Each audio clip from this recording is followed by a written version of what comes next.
Just because you reach this point, it doesn't mean you've made it. If led the wrong way, there's no doubt this is the destination.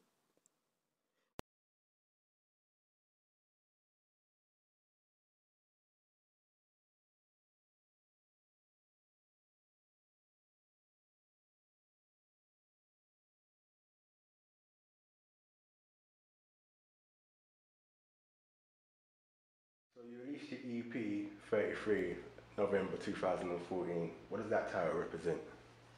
Well, 33, as you can see from the cover, it's actually where I used to live with my mum and my sister. So the whole concept is the number 33, that was the door number, that's the one place that I felt was like my real home, if that makes sense. So basically, don't know if anyone out there really knows about numerology, but it's kind of like star signs but with numbers. And I found out recently that my number's 33, my mum's number was 33, and the door where we used to live at was 33. I thought it was an interesting concept, so I just kind of tried to play along with that, and yeah. So what were the inspirations behind the direction of the EP and the tracks on the EP? A lot of it has to do with, you know, home, what home means to me, and kind of, you know, family, what things that come along with the whole concept of home, and how I overcame certain things such as my mum passing away, etc. Because I felt like my first body of work needed to show the audience who I am before I can start talking about different topics. So I thought that was a good way to kind of break it down and really show who I am. And yeah, so 33, I brought that down to one digit. Number 6 tracks on the EP. Okay.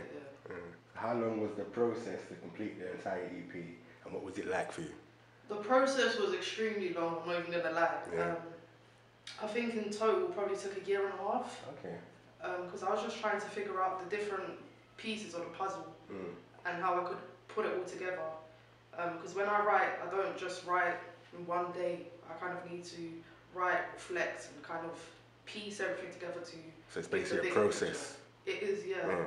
It's quite complex, but I feel like the outcome's a lot more stronger and a lot more real and truthful. So are you happy overall with the EP? I'm extremely happy with it, yeah. Past always finds a way to stay. I'm slowly digging myself into my own grave, almost 6 feet deep through the dirty echo of my pain. So as a spoken word artist, how important was it for you to share your work with others in the form of an EP?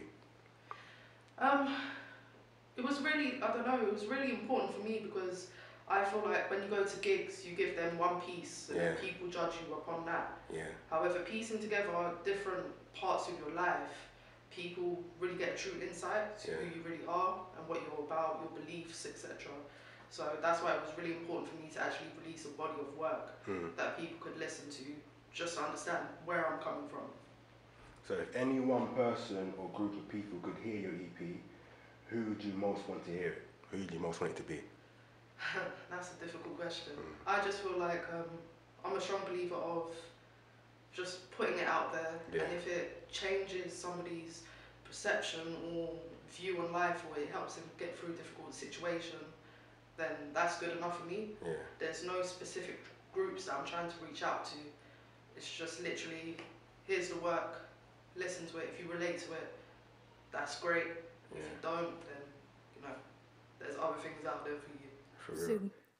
But always showing my hand of cards, searching for a bit of affection wherever I can, because death took my queen of hearts.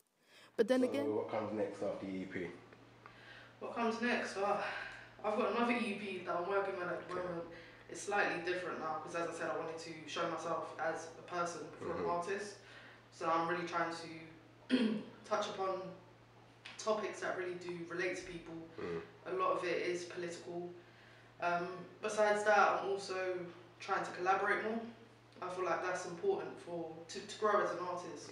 Because if you're just sticking in your room and you're working by yourself, that's not really going to make a difference to your art form. You're not going to learn a lot.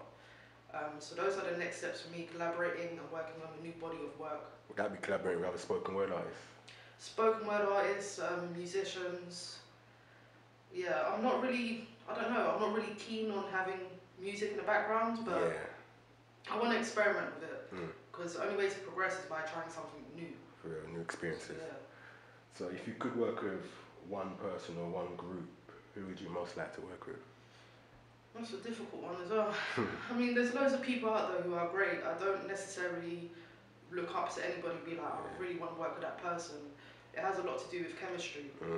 So if I meet somebody and we're on the same level, or we have, there's an experience that we've kind of been through that's similar or something like that, then yeah, I like things to happen organically. I don't like to force it. So yes, I do respect many artists that are out there, but if there's no connection, there's no point in trying to collaborate. So in 2015 now, where do you see yourself in 5 years' time, 5 to 10 years' time? 5 to 10 years' time, that's a long time. As an artist, creatively? Creatively, I don't know, I just see myself spreading the message a lot more, because I feel like I've got a lot to say. There's loads of people who have a lot to say out there. I'm not trying to be the voice of anybody. I'm just here to share my experience. And if that helps somebody, then I'm happy. That's all I want to do. Just share my message, and that's it. Okay. So yeah. Thank you very much. Thank you.